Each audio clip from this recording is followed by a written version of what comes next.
A Plague Tale: Innocence was a game that I've had my eye on for quite a while now. The setting and concept seemed really cool, but the initial demo did look a bit rough, and I was worried as to how it would turn out. Now that I've played the full game, I can confirm that the animations aren't very good. But everything else in this game is extremely high quality, making it not only a great game, but easily one of my favorites so far this year.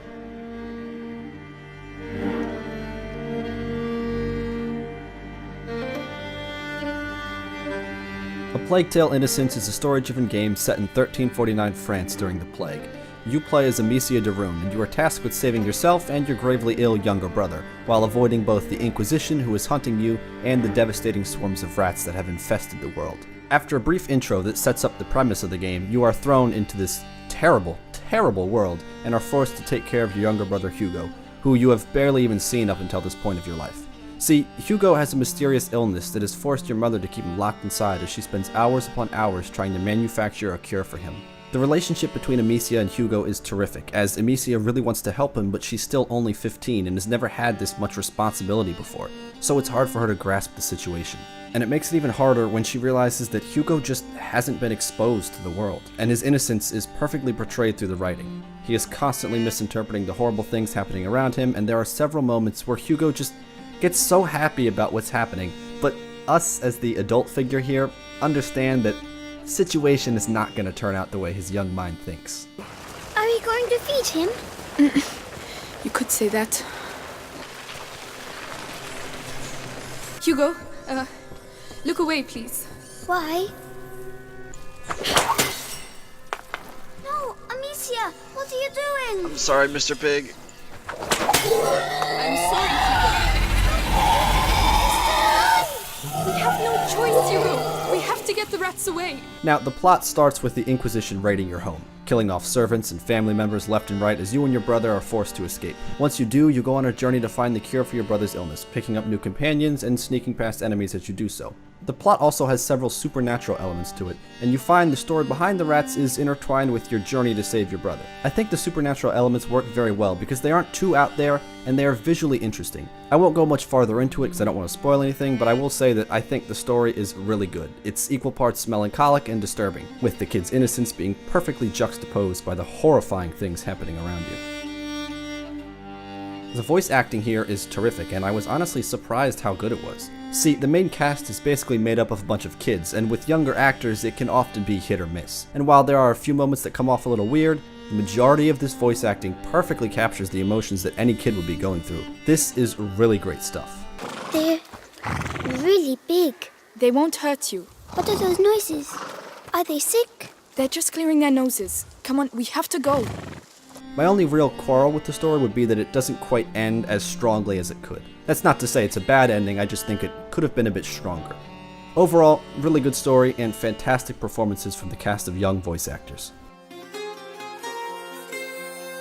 So the gameplay in A Plague Tale is stealth-driven with some puzzle elements. It's a very linear game, so don't expect too much exploration, although there is a good bit of collectibles and achievements. Now again, when I say the game is linear, please don't write it off. Too many people hear the word linear and think linear equals bad. I have always and will always prefer linear games as they usually offer a more balanced, more structured, more refined experience. And that is exactly the case with this game, as the pacing and structure are fantastic. You are constantly moving from one cool thing to the next, and despite the game being 10 to 12 hours, which is a little bit on the longer side for games like this, it never feels its length, and time will fly by in an instant when playing. Now, A Plague Tale's moment-to-moment gameplay is made up of some of your typical stealth game elements, but I really like how it all works contextually. The way you have to move around the hordes of rats in particular is so cool, and there are several interesting ways you can go about doing this. From directing the spotlight to dropping dead bodies to distract them, it all feels so natural to the world. You can also use your small arsenal of alchemist abilities to do things like extinguishing the guards' torches, causing the rats to swarm around them, giving you a chance to sneak by. It's not hard, and some may even find it on the easy side, but I think it works really well from both a storytelling and world perspective, and I was always entertained by it. The game also does a great job at giving you environmental clues without blatantly telling you what you need to do, which is why I would highly recommend that you turn off the HUD and play in immersive mode. I played the first few hours with the HUD on, and then switched it off and I never looked back. The game also has some very light RPG elements with minor upgrades to your sling and gear. It's nothing much, but it works fine and doesn't really feel tacked on, though it is very simplistic.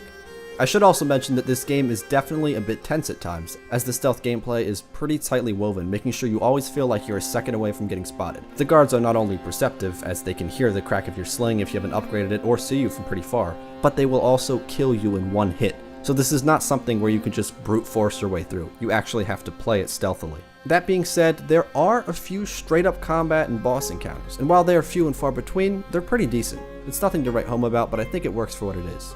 There is also a later section of the game where everything kind of switches up and the gameplay becomes a bit simpler. Now, some people might think this is the weaker section, but honestly, I absolutely love this part. I thought the context of everything made the more simplistic gameplay make sense, and I thought the storytelling and world building were top notch in this level. I won't spoil anything, but goddamn, I thought this section was just terrific.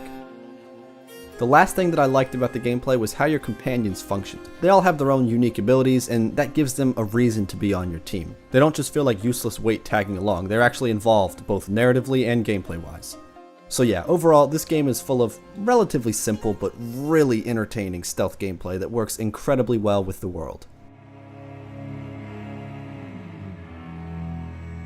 Now, this game is breathtaking to look at. The rough animations may give it that budget title look, but when it comes to the world and environments, this game is just through the roof in quality. It's a haunting world where every moment of beauty is quickly met with some horrifying moments. The lighting is fantastic at setting the tone, and the texture work is really solid as well. The rats themselves don't quite hold up under a lot of scrutiny, but on the surface they look really good. As I said before though, the animations are noticeably a bit rough. It's not a big issue, but it can certainly make a few of the story moments feel a tad less impactful. That being said, the faces and characters actually look really good, and the rest of the game looks so amazing that I don't really mind this drop in quality here. Now on to music.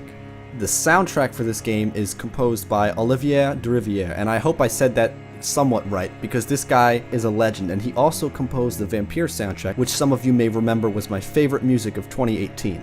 And I'm happy to say that once again, he delivers. Both Vampire and A Plague Tale have a heavy use of orchestral strings and melodies, but A Plague Tale goes in its own direction by having lots of droning and pounding themes that keep hitting you in the face as you continue, as well as these fantastic tracks that play during the supernatural moments of the game. These tracks have a bit of a mystical, magical feeling to them, and they perfectly capture the essence of what's happening on screen. And the madness of everything is portrayed through these abrasive strings and dissonant notes. Overall, incredible visuals and music with the small issue of the animations. Get to the torch, quickly! I really like this game, and it checks a lot of the boxes for me. Really good story, fun stealth gameplay, great world, great voice acting, great music. Simply put, this is a great single player game, and I'm so happy that other people seem to be enjoying it as well, because I would love for more games like this to get made. Focus Home Interactive have been killing it recently, and they've been doing a fantastic job carving out a market for these smaller gems. Hats off to the dev team at Asobo Studio for this game. They came from working on some strange Disney game tie-ins, and now they've moved to this. This is one of my favorite games so far this year, and I'm very excited to see where they go in the future.